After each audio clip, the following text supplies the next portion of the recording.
Hi friends, ഇത് JBLൻ്റെ ഒരു അടിപൊളി ബ്ലൂടൂത്ത് സ്പീക്കറാണ്. എന്നാ കനമാണെന്ന് പറയാം എടുത്ത് കൈ പിടിച്ചപ്പോൾ. ഇത് എക്സ്ട്രീം എന്ന് പറഞ്ഞ JBLൻ്റെ ഒരു ബ്ലൂടൂത്ത് സ്പീക്കറാണ്. ഇത് അഷറഫ് എന്ന് പറഞ്ഞ ഒരു സാറ് കൊണ്ടുവന്നാണ്. ഇതാണ് സാറ്, അഷറഫ് സാർ കൊണ്ടുവന്നാണ്. സാറിൻ്റെ സ്ഥലം എവിടെയാ? എൻ്റെ തൃശ്ശൂർ ഡിസ്ട്രിക്ട് തൃപ്രയാർ അല്ലേ? ആ, അപ്പോൾ സാർ അവിടെ എന്നാ ബിസിനസ് ആണോ? അവിടെ എനിക്കവിടെ ബിസിനസ്സാണ്. അതല്ലേ. പിന്നെ സംഭവം എന്ന് പറഞ്ഞാൽ ആൾ പരിശോധിച്ചിട്ട് പറയാം ഇത് വീക്കാണ്, നോക്കാൻ പറഞ്ഞാൽ അയാളെ കൊണ്ട് സാധിക്കില്ല എന്ന് പറഞ്ഞു. അപ്പം ഞാൻ ഈ സാറിൻ്റെ വീഡിയോസൊക്കെ കണ്ടിട്ടുള്ള പരിചയമുണ്ട് എനിക്ക്. അങ്ങനെ ഞാൻ നേരിട്ട് വന്നു. എന്നോട് നല്ല പെരുമാറ്റം, ഇതോടെ ഇരുത്തി നേരിട്ട് കാണിച്ചു ഒക്കെ ശരിയാക്കി റിപ്പയർ ചെയ്ത് വന്നതാണ്. ബാറ്ററി പോയതല്ലായിരുന്നു? ബാറ്ററി പോയതല്ലായിരുന്നു. പണി അറിയാത്ത ആള് പറഞ്ഞു ബാറ്ററി പോയതാണ്, അത് പോയി ഇത് പോയി എന്നൊക്കെ പറയും. പക്ഷെ സംഭവം യഥാർത്ഥമായിട്ട് എന്തെങ്കിലും കംപ്ലൈന്റ് ഉണ്ടെങ്കിൽ അത് അവസാനിക്കണം, തീർപ്പാക്കണമെങ്കിൽ ഈ സാറിൻ്റെ അടുത്ത് വരണമെന്ന് എനിക്ക് ഇപ്പം മനസ്സിലായി. ഫോണെടുത്ത് അപ്പോൾ നമ്മളൊരു കംപ്ലൈൻ്റ് ഒക്കെ വന്നു കഴിഞ്ഞാൽ നമ്മളൊരു നല്ല രീതിയിൽ ഇപ്പോൾ ബാറ്ററി പോയാന്ന് പറഞ്ഞാൽ ചാടിക്കയറി ബാറ്ററി മാറാനൊക്കെ നിൽക്കാതെ ശരിക്കും കംപ്ലൈൻറ്റ് ഏതാണെന്നുള്ളത് നമുക്ക് ഒബ്സർവ് ചെയ്യാം. ഇപ്പോൾ ഇതേ സംബന്ധിച്ച് ഇതിപ്പോൾ ഇത്ര ഇതുണ്ട്, 1, 2, 3, 4 പോയിൻ്റ്, 5ാമത്തെ പോയിൻ്റ് ഇപ്പോൾ ബാറ്ററി ചാർജായി.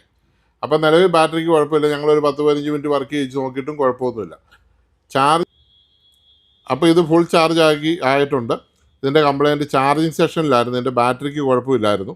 ഇനിയിപ്പോൾ കൊണ്ടുപോയി സാർ ഉപയോഗിച്ച് നോക്കട്ടെ. ഇത് എന്തെങ്കിലും പ്രശ്നമുണ്ടെങ്കിൽ ബാറ്ററി മാറേണ്ട സാഹചര്യം ഉണ്ടാകുമെന്ന് എനിക്ക് തോന്നുന്നില്ല. കാരണം ബാറ്ററിക്ക് പ്രശ്നമുണ്ടെങ്കിൽ ഇങ്ങനെ ഇത് ഇത്രയും ചാർജ് കയറി വരികയില്ല, അല്ലെ അടിയിൽ കിടക്കുമല്ലായിരുന്നു നേരത്തെ. അപ്പോൾ ഇത് ഓക്കെ ആയിട്ടുണ്ട്. അപ്പോൾ ഇത് സാറിന് കൊടുത്തു വിടുകയാണ്. അപ്പോൾ ഒന്ന് കാണിച്ചെന്ന് മാത്രം. ഓക്കെ.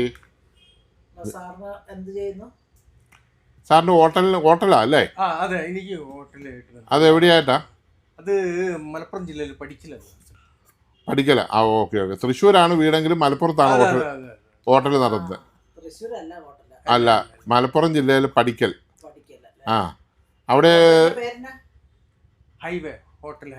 Hotel highway restaurant. ഉച്ചയ്ക്ക് തുറന്ന് രാത്രി അടയ്ക്കുന്ന ഹോട്ടലാണോ?